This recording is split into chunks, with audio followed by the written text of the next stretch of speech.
Hi everyone, welcome back to my channel. For today's video we have some more empties and this is my sheet mask empties. I do have quite a lot of sheet masks to go through, so why don't we get started? First one we have here is from the brand Mediheal. This is the Tea Tree Care Solution Mask. This is one that I got from Face Mask Club, which is the most recent sheet mask subscription service that I've been signed up to. Most of the masks that I've got here will either be from that service or also from my Facetory service, so I will link both those websites in the description box below if you are interested in giving them a try. I do also have unboxings of both of those services on my channel if you wanted to check those out. But back to this sheet mask. If you've not seen my sheet mask empties videos before, I do write myself little notes on the back of each of the sheet masks so that when I come to do the review I can refresh my memory. Having a look at the state of some of the ones that are currently next to me, a lot of the liquids have kind of leaked, so this is going to be fun. So for this one I've said that it did fit okay but not the best around the eyes, and it did roll up slightly on the edge when applying. So I do remember that this was quite a thin sheet mask and it did have a second layer on it which you peeled off once it was on your face, but I found that once I peeled that off it did kind of start to roll down, so it was a bit of a pain to fiddle around with this one. I've said that it smells like the pink stuff in the dentist, so I do definitely remember this one. I don't know if this is something that is all around the world or just in the UK, but when you go to the dentist you have to sort of rinse your mouth with mouthwash afterwards and it's always pink, and that's what the smell of this reminded me of, that sort of pink mouthwash from the dentist. Once it was on my face though I couldn't smell it at all, it was just the initial application. And I've put on this one, once I did remove it there was some slight tingling, which is probably down to the tea tree. There was a nice amount of serum on the sheet mask and it did soak in well to my skin afterwards. I think this one was nice but not one I'd look to repurchase. Then we have this one from Farmstay. This is a Real Peach Essence Mask, and this is one where my writing has completely soaked off the back, but it's not that long ago that I tried this one, so I do kind of remember. So I've put here, it did smell really nice but slightly sickly, which I do remember. I do love peach scented things, but this was quite peachy. It was soothing and the serum afterwards felt really nice and soaked into the skin fully, and that my skin did feel refreshed afterwards. I've said that it is slightly more saturated than another one that I've tried which is from the same line, but that I did generally like it, and I've given this one 7 out of 10. Then we have this one from Blanc. This is a pumpkin mask. This one I've said it had quite a perfumey scent. Obviously I was thinking it'd smell like pumpkin. Not that I know what pumpkin overly smells like because it's not a thing here really to have everything pumpkin scented in autumn. I've said it did give me a slight headache, but I don't think that was down to the scent of it. I've put that the eye holes were too small, so it wasn't very comfortable. It was a thick sheet mask, so it didn't stay in place very well, especially under my chin. And I've said that the serum did soak in well afterwards and my skin did feel nice and refreshed. That's kind of my criteria for a sheet mask. I don't think I've ever noticed any long-term effects from them. It is just whether it kind of feels nice and refreshing and hydrating afterwards. So this was a nice one which I've not rated, but if I remember it I'd probably get a 6 out of 10. Then we have this one from Blanc, which as you can see has got kind of blurred ink all over it. This is the Aloe Essential Sheet Mask. I've had this one a few times in the past and I'm not a big fan of it. My notes from this time around where it didn't fit well, there was too much material, so I think I remember this one goes up too high on my forehead. Yes, I put into my hairline, and also goes into my eye area because the eye holes are too small in it. I've said that it does smell like aloe but also smells quite alcohol-y, and I've just said it didn't stay in place very well. So I say I've had this one a few times now and I've never really been a fan of it. I think Blanc did feature quite regularly in the Facetory subscription service, and I don't think I ever loved any of the masks from them that I tried, and this was another one of them. Then we have another one from Blanc, and this is their cucumber mask. This one I've said it was very wet and was dripping off my chin.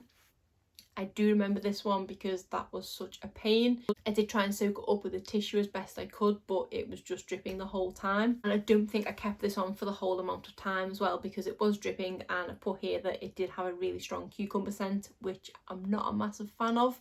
So it did give me a slight headache.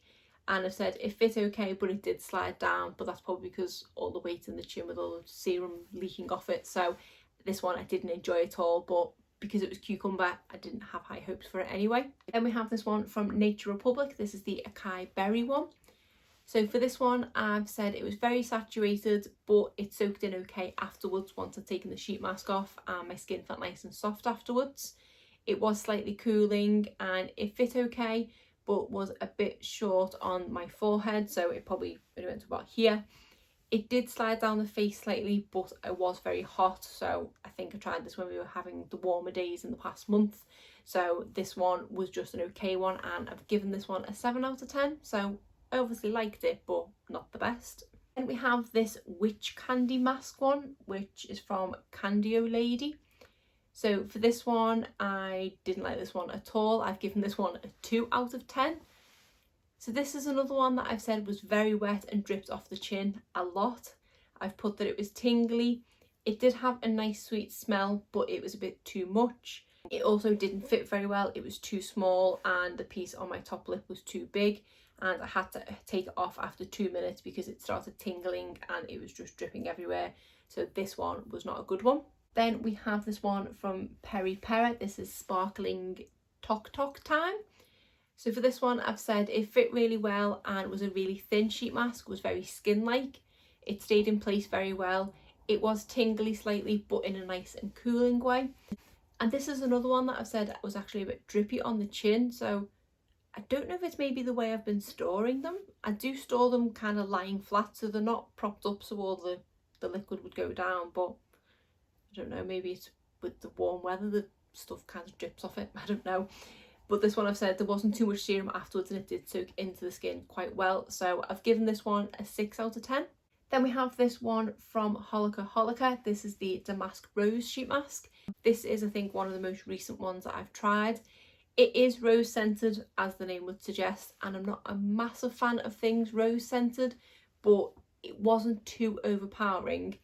This one though was a very saturated sheet mask, and I did have a bit of problems trying to soak it into my skin afterwards, and I did end up having to wipe the excess off.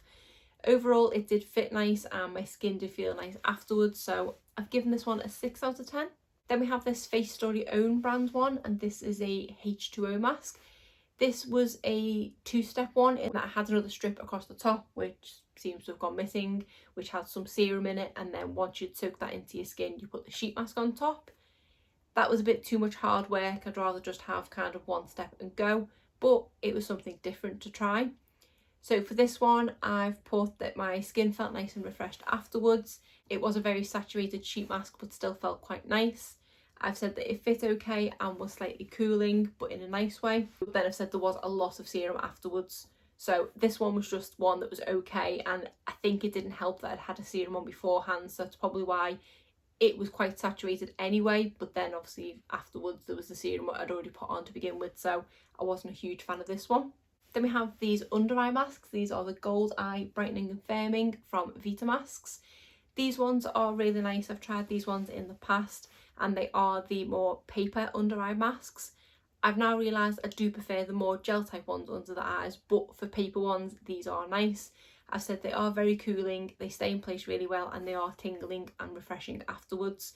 So probably not ones I'd repurchase because I do prefer the more gel type ones, but they are quite nice. And we've got this one from Sanctuary Spa, which is saturated in product. This is the Nourishing Rose Petal Hydrogel Mask, and this is one that was actually in 2 parts. I don't think I've tried one that was in 2 parts before, but this one wasn't the best. So I've had that it did have a quite nice scent because it was more sweet rose than rose, which I definitely prefer more kind of sweet rose, so that wasn't too bad. It was quite hard to apply because it was the 2 pieces, but then the pieces had a layer that you peeled off afterwards, and I remember it was quite hard to kind of line up the 2 parts and get them to stay in place and things. I've said that I couldn't do yoga in it, and I think I remember with this one when I was trying to do yoga, which sometimes that's what I tend to do, I put a mask on and do yoga, and if I don't mention it then it stayed in place if I've used it with yoga. But obviously if it does start to fall off I will write it down. And I think with this one, I remember when I was leaning forward the nose piece kept lifting up, the chin piece kept, it was just not good. And then I've said afterwards there was not much serum, considering how much is on this package, it's probably all still in there. And then I've said my skin did feel a little bit firmer and tighter afterwards. But this one is even more saturated than that one. I'm obviously getting to the bottom of the pile and all of the serums have just been seeping through. So this is another one from Farmstay. This is the Real Mango Essence. So this is the one that I kind of compared to the peach one. And this one is going to be fun to read. So a foot for this one. It smells amazing. I did put this one in the fridge, so it was really cooling. I put it on after a run, so that would have been nice and refreshing. My skin felt really fresh afterwards. Perfect amount of serum, all soaked into the skin. Skin felt fresh and moisturised. Didn't fit 100% around the eyes, but was okay, and it stayed well on a sweaty face. And I've given this one 9 out of 10. So I've probably only knocked a mark off it because it didn't fit 100% around the eyes, but I do remember how nice this one smelt. Because I say I did compare this one to the peach one. Generally I go for peach scent more than mango scent, but I do remember absolutely loving this one, and I think this is one that I would definitely look at repurchasing again in the future. Next we have this one from Lebelage, I think that is. This is the Cucumber Solution Mask Pack. As I said earlier, I'm not a massive fan of things cucumber scented. So for this one, I've said the eye holes were too small, it was really uncomfortable. I've said there was tingling, but not in a cooling way. Probably not in a good way then. My skin was slightly tight afterwards. And then I've said the actual sheet itself was flimsy and kept folding over when I was trying to put it in place. And this cucumber scent was a bit too overpowering, so this one was a bit of a fail. Then we have these black under eye masks. These are the more gel-like consistency of eye under eye masks that I was saying I preferred, and out of all the ones that I've tried as of late, these ones are definitely my favourite. Unfortunately, these ones are also the most expensive. I did try these for the first time in a FabFitFun box and I did fall in love with them. You can get these individually on Latest in Beauty as part of their subscription box, so whenever I get a box from them I do always add one of these to the basket if they still have them on the website, because these are great. They stay in place really well. They do feel nice and cooling instantly. These are ones that do sort of tingle gently as you're wearing them. Not in a bad way, just in a kind of refreshing way. They are nice and cooling. And when I take these off my under eyes, I can see that my under eyes are instantly refreshed and just look so much brighter and better. So I do really like these. Then we have this mask from OK. This is the Replenishing Jeju Island Hydrogel Mask. And another one where I can't really read my notes. This one, I've said it didn't quite stick below the lip and around the nose. I can't even read at all what it says there. It's a metallic look mask. This one again looks like a 2-part one, but this was literally at the bottom of the pile, so this has been a long while since I've tried this one and I genuinely can't remember it. I don't think I've written anything bad on it. I said that it's tingly, and then I've said my skin was soft after, but other than that, it obviously wasn't that memorable, so it was just okay. Then we have some more under eye masks. These are from Botanic Beauty. These are the Guardian Angel Revitalizing Eye Gels. These are ones that I think I got in a Glossybox in place of another product I was supposed to get, and I did end up really enjoying these. So I've said they were slightly tingly. They did stick in place even though I did reposition them a few times, which is good because I never get them in the right place first time around. I do think I really like these, not quite as much as the ones from Black, but enough that I remember Googling them to see where I could get them from, and they didn't come up on any UK sites. It was all American sites, which was a bit of a pain because thinking that I got them in Glossybox, a UK subscription box, that I would be able to get them here. So if I did ever see these ones available in the UK, I would definitely pick them up. Then we have this Facetory own brand one. This is the Vitality Mask. I think I've had this one a few times now, and this one is quite a nice one. Another one where my notes have disappeared. I've said skin felt a bit tingly but refreshed afterwards. Fit well. It smells nice but slightly alcohol-y and slightly fruity. Stays in place well, a nice amount of serum. It was a mask I've tried a couple of times, and it's one that if I gave it a number, I'd probably give it like a 6.5 out of 10. Then we have some more eye gels, and these are ones that I picked up from Boohoo. Wasn't expecting much from these, to be honest, and they didn't perform. They did not stay in place at all. I was constantly readjusting them, and if I left them for more than a minute, they were just slowly working their way down my cheek. So I didn't like these ones at all, and I do have a few more left in the pack to use, but I to be honest, I probably won't even bother because they were not good at all. And then the final eye gels I tried were ones from Elf. These ones weren't too bad. Again, not as good as the black ones and not as good as the ones from Glossybox, but these were, I think, about £8 for a pack of 3, so definitely more reasonably priced. And if I can't get hold of the black ones and I do want under eye gels, I think I would definitely repurchase these ones from Elf again, because they were nice, they were soothing, they did stay in place, and they are the gel type ones. I just know I didn't love them as much as the black ones. And then the very final sheet mask is this one from Shangri-Pi. This is the Aroma Blend Calming Mask. For this one, I've said it didn't fit the best, it did move around a bit, it was very saturated and a thin mask, but it had a backing sheet, so it was a bit hard to put on. It kept folding up around the eyes. One thing it did say on the back of here that did make me laugh, it said on that directions for use, open the packet and breathe in the aroma 3 times. So obviously it says it's a calming mask and it's got chamomile and things in it. It did smell of lavender, so it was quite soothing and it was kind of calming on my skin. I didn't sniff the packet beforehand, it was just when I opened it, and then obviously when I've had it on my skin it did smell like lavender. So for this one I've given it 5 out of 10, so I think it was okay because it smelled nice, but it didn't fit the best and moved about a bit, so not a favourite. So that is it for my sheet mask empties. If you did enjoy this video, please give it a thumbs up and subscribe if you're not already. Thanks.